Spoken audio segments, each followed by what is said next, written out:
Hello, and welcome to 54, the Parsha Project, the way that we try to get Jewish teens across the country to master the text of the Torah. 1 week, one Parsha.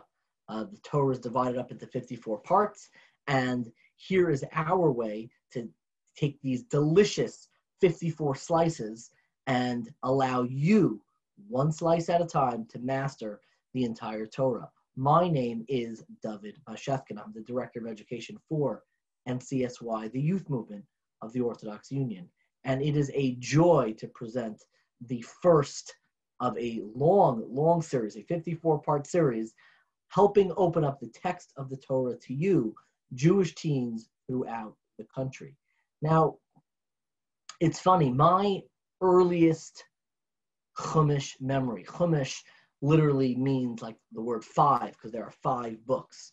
The words of the Torah are split up into 5 sections, and that's why we call it Chumash, which comes from the word Hamish, which means 5. And my earliest Chumash memory is likely when I was sitting on a couch on a Friday night, and my father opened up this wonderful book that you could probably still find. And I've actually written an article about how much I love the illustrations in it, called The Little Midrash Says, which was a way for young children to connect to some of the more fantastical stories that are derived from the text of the Torah.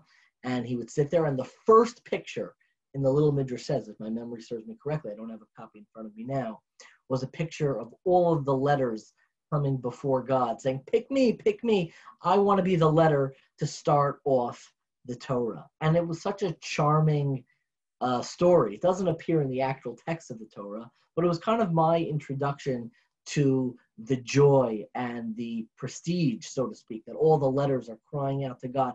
I want you, the letters of the Aleph Beis, the Hebrew letters, each one's crying out to HaKadosh Baruch Hu, saying, I want to be the one to start your holy book, your book of the Torah. And I guess I still think back to that memory, and it's something really sweet. And the notion of a parent teaching a child, one generation, opening up the text of the Torah to another, is probably one of the great joys of Jewish learning. And hopefully this will be the beginning for you of opening up doorways, not only for yourself, but for many generations to come.